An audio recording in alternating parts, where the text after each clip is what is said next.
ප්‍රශංසා වේවා ස්වාමීන්. Hallelujah hallelujah. ස්තුති ස්වාමිනේ. ස්තුති යේසුනේ. ස්තුති යේසුනේ. අපි ඉගෙන ගත්ත දෙවියන් වහන්සේගේ වචනේ කවදාත් අපෝසත් වෙන්න යන්නේ නැහැ.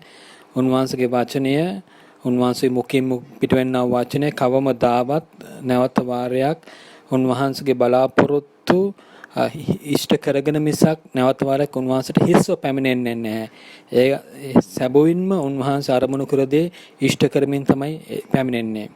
අද දවසේ අපි ඉගෙන ගන්නට යනවා උන්වහන්සේගේ වචනය කවදාවත් අපෝසත් වෙන්නේ නැහැ. හලෙලූයා. තවද එය ප්‍රතිපatti දෙකක් මත ක්‍රියා කරනු ලබනවා. දෙවියන් වහන්සේගේ වචනය උන්වහන්සේගේ ආත්මන වහන්සේ සමග එකට ක්‍රියා කරනවා. නමුත් වැදගත් කාරණාවක් තමයි දෙවියන් වහන්සේගේ වචනයත් ආත්මන වහන්සේත් කෙලෙසද එකට ක්‍රියා කරන්නේ. අපි ඉගෙන ගත්ත මීට ඉස්සෙල්ලා උන්වහන්සේගේ වචනයත් ආත්මන වහන්සේත් එකට ක්‍රියා කරන ලෙස මම දැන් අද කතා කරන්නේ කෙලෙස දෙකට ක්‍රියා කරන්නේ. අපි තේරුම් ගමු මේක. අපි දේ වචනේ දෙස බලන්න අවශ්‍යයි. මම කෙලෙසද ඒ තේරුම් අරගෙන ක්‍රියා කරන්නේ කියා. අපි මේ දේ දෙවියන් වහන්සේගේ වචනෙන් අපි බලමු. උන්වහන්සේ කෙලෙසද පවසා තිබෙන්නේ සහ උන්වහන්සේගේ වචනේ අපි එකිනෙකා උදෙසා කෙලෙසද ක්‍රියා කරන්නේ. අපි ඉගෙන ගත්ත වචනේ කවදාත් හිස්වා යන්නේ නැහැ. එලෙසම උන්වහන්සේගේ වචනේ ඒ ප්‍රතිඵල ඔබ තුල නැත්නම් මා තුල ක්‍රියා කරනු ලබන්නේ එය මම සහ ඔබ ඒට ප්‍රතිචාර දක්වන්නා වූ දේ මතයි. ප්‍රශංසා වේවා. උන්වහන්සේගේ වචනේ ජීවමානයි, උන්වහන්සේගේ වචනේ බලවන්තයි, ක්‍රියාශීලී. මේ හැම දෙයක්ම දන්නවා. එහෙනම් ප්‍රශ්නේ ඇයි අපි අපේ ජීවිතවල මේ වචනේ ක්‍රියා කරන්නේ නැත්තේ? අපි දක්න සමහරක්ගේ ජීවිතවල ක්‍රියා කරන්නේ නැහැ කියලා. එය බලමු. කෙලෙස් දෙක මොකද්ද මේකට තිබෙන්නා වූ ප්‍රතිපත්තිය කියලා. දෙවියන් වහන්සේගේ වචනේ මගේ ජීවිතේ ක්‍රියා කරලා කෙලෙස්ද මා ප්‍රතිඵල ලබා දෙන්නේ. 1 තෙසලෝනික 2:13. 1 තෙසලෝනික 2:13. එසේහින් ඔබ සම පණිවිඩයේ වචනය එනම් දෙවියන් වහන්සේගේ වචනය අපෙන් ලැබූ කල ඔබ සම පිළිගත්තේ මිනිසයාගේ වචනය නොව ඇත්තෙන්ම දෙවියන් වහන්සේගේ වචනයව තිබෙන්නා වූ අදහන ඔබ සම තුල ක්‍රියාද කරන්නා වූ වචනය බැවින් අපිත් නොකඩව දෙවියන් වහන්සේට ස්තුති කරමු. ප්‍රශංසා වේවා. මේ වචනේ අපි දකිනවා දෙකක්. හේතු කාරණා දෙකක් දකිනවා. අපි මේ දෙක හැමදාම මතක තබා ගන්නට අවශ්‍යයි. උන්වහන්සේගේ වචනය සහ ආත්මයන් වහන්සේ එකට ක්‍රියා කරන්නට අවශ්‍යයි ප්‍රතිඵල ලබා දෙන්න. එක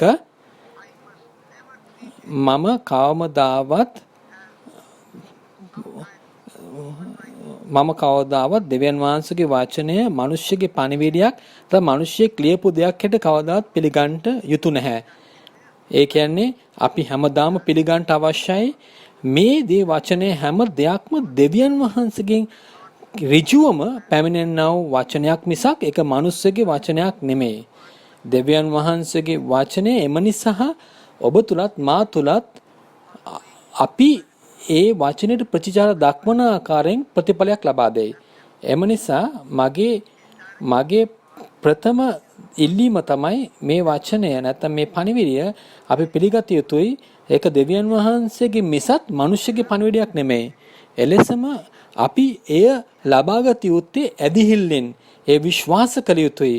ඉතින් පාවුල් තුමා කියනවා මෙතන තෙසලෝනික සභාවේ අපි දෙවියන් වහන්සේගේ වචනේ ඒ ආකාරයෙන් අපි පිළිගත්තම ඒ වචනේ අපි පිළිගත්තම එය අප තුළ ක්‍රියා කිරීමට හැකියාවක් තිබෙනවා කියලා දෙවියන් වහන්සේ බලාපොරොත්තු වෙනව ප්‍රතිඵලය ගෙන දෙන්නට එවිට මේ කියන වගේ අදහන ඔබ සම තුළ ක්‍රියා කරන්නා වූ වචනේ බැවින් ඒක සැබවින්ම සැකයක් නොකොට ඔබේ ජීවිතේ ක්‍රියා කරයි. එක මේ වචනය පැමිණෙන්නේ මිනිස්සෙක්ගෙන් නෙමෙයි.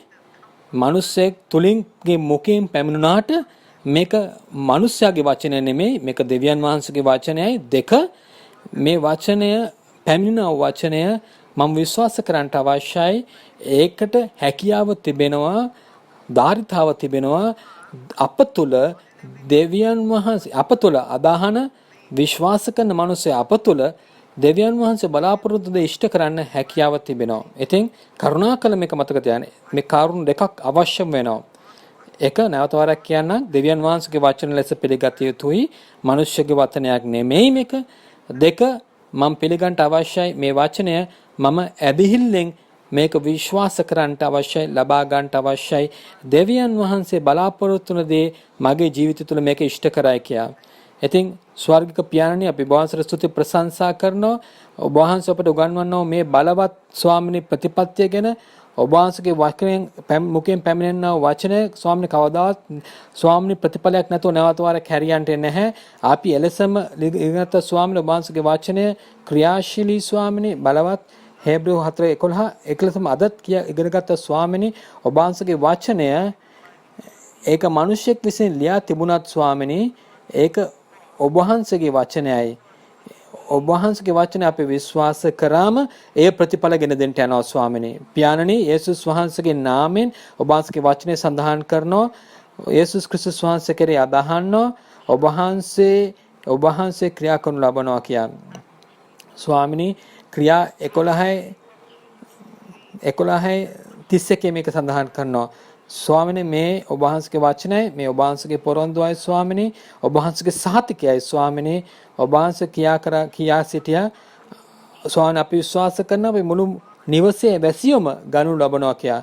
ස්වාමීන් මම යේසුස් ක්‍රිස්තුස් වහන්සේගේ නාමයෙන් මම ක්‍රියා කරනවා ප්‍රකාශ කරනවා මේ අසන්නව පණිවිඩය තුළ යේසුස් ක්‍රිස්තුස් වහන්සේගේ නාමයෙන් ඒ පවුලේ ඒ මිනිස්යන් ගැලවීම ලැබලා තියෙන මිනිස්සයා කාරණ කොටගෙන ඒ පවුලේ ගැලවීම ලැබපු හැම කෙනෙක්ටම ගැලවීම ලබන්නට යේසුස් වහන්සේගේ නාමයෙන් යක්ෂයාගේ සිනුව බලයක්ම ඒ යක්ෂයාගේ අන්ධකාරයක්ම ඔහුගේ ගැලවීමට විරුද්ධව ක්‍රියා කරන්නව බලවේග යේසුස් ක්‍රිස්තුස් වහන්සේගේ නාමයෙන් මම මේ යක්ෂ බලවේග ඒ බාධාව මම බදිනවා මේ මොතේ මක් නිසාද යේසුස් වහන්සේගේ වචනයක් ඇසෙනවා මේ පොළොව මත මම බඳිනා වූ හැම දෙයක්ම ස්වර්ගයේ බලු ලබනවා කියලා. ඒක නිසා සාතන් නොබේ ක්‍රියාව නොබේ දූතයන් නොබේ ක්‍රියාකාරීත්වයන් ඒ පවුල් වල නොහැදිරිවන්තයන්ගේ ජීවිත ක්‍රියා කරන හැම බලයක්ම මම යේසුස් වහන්සේගේ නාමයෙන් බඳිනවා.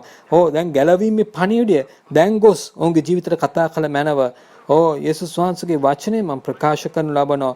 බලවන්ත දෙවියන් වහන්සේ වහන්සේගේ වචනේ කිව්වා වගේ ආලෝකය වේවා කියලා. ආලෝකය පැමිණියා වගේ මම දැන් කතා කරනවා ස්වාමීන් ගැලවීම ලැබුණු නොලැබපු අයගේ ජීවිතවල මම ප්‍රකාශ කරනවා ගැලවීම ලබන්ට. ආලෝකය පැමිණෙන්න උගේ ජීවිතයට මම මේ වචනය ප්‍රකාශ කරනු ලබන්නේ මගේ වචන හැට නෙමෙයි. පියාණනි මලවන්ත දෙවි පියාණනි ඔබ වහන්සේගේ වචනය මම ප්‍රකාශ කරන්න ලබන්නේ. එම නිසා මේ වචනය නිසකවම අපෝදෙසා ක්‍රියා කරන්නට යනවා. ඒ පවුලේ හැම සමාජිකෙක්ම ගැලවීම ලබන්නට යනවා. ඒ ආලෝකයේ බබලන්නට යනවා. ඔවුන්ගේ හදවතේ ආලෝකයේ බබලන්නට යනවා. ඒ යක්ෂයාගේ ක්‍රියාව ඒ සෑම දෙයක්ම එළියට යනවා. පසුතැවෙන්නට යනවා. ඒ මිනිස්සයා වෙනස් වෙන්නට යනවා. ඒ මිනිස්සයා සැබෑව දැනගන්ට යනවා. සුභාරංචි දේශනා කිරීම අනුකරණ කොටගෙන සුභාරංචි තේරුම් ගන්නට යනවා. සුභාරංචි වටහා ගන්නට යනවා. ශුද්ධාත්මන වහන්සේගේ බලයෙන් ඒතු ගන්නට යනවා. යේසුස් ක්‍රිස්තුස් වහන්සේගේ නාමයෙන් සෑම බන්ධනයක්ම සෑම වහල් කරක්ම කැඩෙනවා.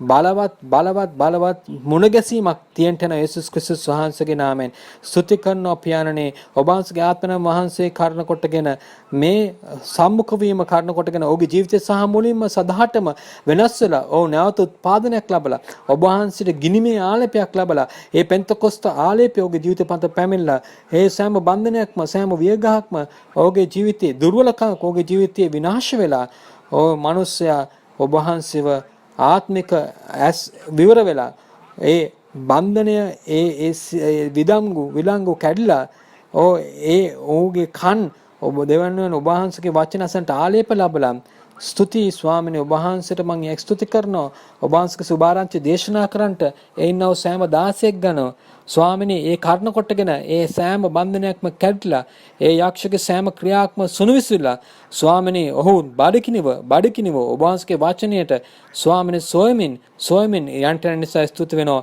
ඒ කර්ණ කොටගෙන ඔහු සඵලත්වයට යන ඔහුගේ ආත්මය ස්වාමිනේ ඔහු ශක්තිමත් වෙනවා වර්ධනය වෙනවා. යේසුස් ක්‍රිස්තුස් වහන්සේගේ නාමයෙන් මම යාඥා කරනවා. ආමෙන්.